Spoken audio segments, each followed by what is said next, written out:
प्रथम वर्ष कला हिंदी साहित्य के छात्र छात्राओं को आज द्वितीय प्रश्न पत्र में हम देवदार के अगले अनुच्छेद की व्याख्या एवं संबंधित निहित अर्थ को बतलाने जा रहे हैं। यह पाठ क्योंकि कई प्रकार के वस्तुनिष्ठ प्रश्नों को लिए हुए भी है, क्योंकि परीक्षा की दृष्टि से इसमें बहुत छोटे छोटे प्रश्न समाहित होते हैं, बनते हैं, तो उसे भी ध्यान रखकर इसमें अध्ययन करना होगा। अब इन्होंने ये माना कि देवदार वृक्ष जहाँ विपुल व्योम की ओर एकाग्रीभूत होकर देखता रहता है, अब भगवान श्री महादेव अर्थात भगवान शिव शंकर भोलेनाथ किस प्रकार से इस वृक्ष को चुनने में समर्थ रहे होंगे, इस संदर्भ में तुकबंदी में लेखक ने एक शब्द और जोड़ा है कि प्रभु शिव अर्थात शिव जी का जो नृत्य है उसे कहते हैं तांडव। और इस संदर्भ में उन्होंने एक संकेत दिया है कि जब उल्लासातिरेक में उद्दाम नर्तन किया था तब उनके शिष्य तंडु मुनि ने उसे याद कर लिया था।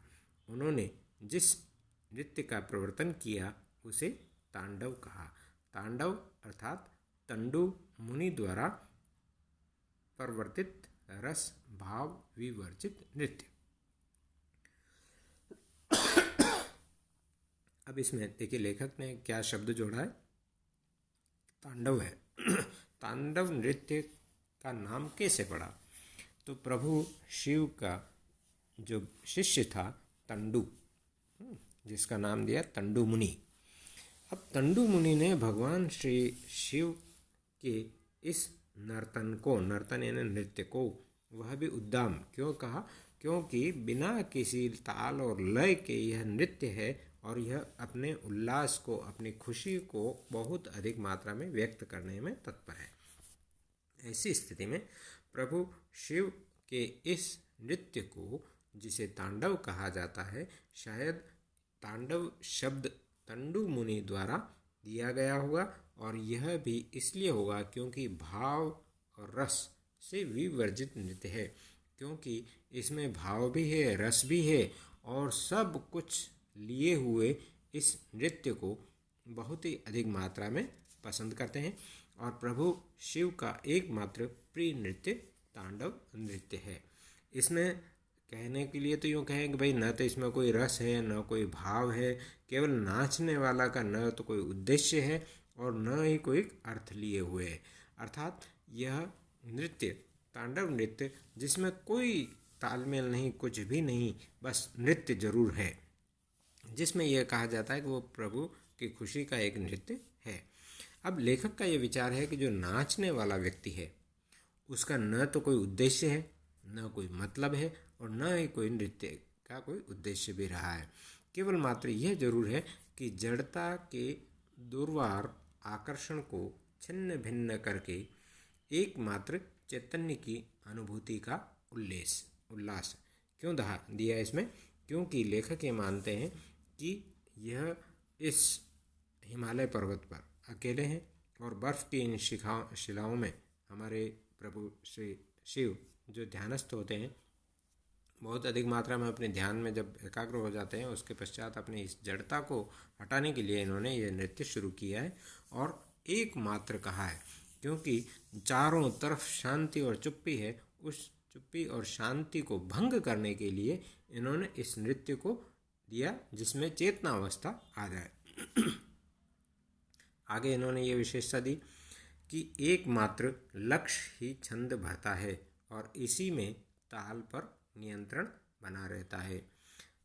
ये हमारे शिव की विशेषता मानी गई। अब दूसरी विशेषता क्या दे रही देखिए कि एकाग्री भाव छंद की आत्मा है। अगर यह न होता तो शिव का तांडव बेमेल, धमा चौकड़ी और लष्टम पष्टम उछल कूद के सिवाय और कुछ न होता। अब देखिए शिव जी के तांडव नृत्य के बारे में लेखक ने टिप्पणी की है कि यह बेमेल धमा चौकड़ी यानी बिना किसी तालमेल के यह धमा चौकड़ी है और इसके लिए इन्होंने शब्द दिया है लष्टम पष्टम, यानी लोटपोट होते रहो, बस उछल कूद करते रहो, और इसके सिवाय और कुछ भी नहीं है, ये तांडव है। और तांडव नृत्य में एकमात्र बात यही कही है कि मन की जो अभिव्यक्ति है वह किस प्रकार से, कि तांडव की महिमा आनंदोन्मुखी एकाग्रता में है। देखिए लेखक ये मान रहे हैं, क्योंकि इसकी विशेषता एकमात्र यह मानी गई कि बहुत अधिक मात्रा में खुशी की ओर अग्रसर होते हुए अपने आप में एकाग्र होकर जो नृत्य कर रहे हैं, ये तांडव नृत्य है। अब इस तांडव नृत्य में और क्या क्या इन्होंने विशेषताएं जोड़ी हैं इन्होंने, कि समाधि भी एकाग्रता चाहती है। ध्यान, धारणा और समाधि की एकाग्रता से ही योग सिद्ध होता है। देखिए तांडव नृत्य से सीधा इन्होंने जोड़ा समाधि को, और समाधि यानी कि समाधस्थ होकर व्यक्ति एकाग्र चित्त होकर अपने आराध्य का ध्यान धरता है। तो ऐसी स्थिति में प्रभु शिव ने भी एकाग्र चित्त होकर शायद इस पेड़ के नीचे बैठकर समाधि धारण की और अपने आप को एकाग्रीभूत किया, क्योंकि ध्यान, धारणा और समाधि इन तीनों की विशेषता यही है कि वह एक मात्र स्थान पर अपने ध्यान को केंद्रीभूत करें, और वही योग कहलाता है। और इसी योग के कारण उन्होंने शायद इस पेड़ को चुना, और पेड़ के साथ साथ इन्होंने जो नृत्य किया, और ये नृत्य भी उसी का परिणाम है। बाह्य प्रकृति के दुर्वार आकर्षण को छिन्न करने के लिए उल्लास तांडव है। अब देखिए बाह्य प्रकृति कौन सी, क्योंकि यहाँ चारों तरफ सुनसान है, इस पहाड़ी क्षेत्र में और कोई नहीं है, और इस प्रकृति में भी जो कुछ भी इस पेड़ की जो विशेषता रही उसकी ओर अपना ध्यान आकृष्ट करने के लिए, दूसरों को अपनी ओर आकृष्ट करने के लिए शायद इस नृत्य को इन्होंने अपनाया है। अब इस नृत्य के बारे में और शिव जी की और विशेषताओं के बारे में लेखक ने आगे बताया है, उसे हम अगले वीडियो में लेते हैं। धन्यवाद।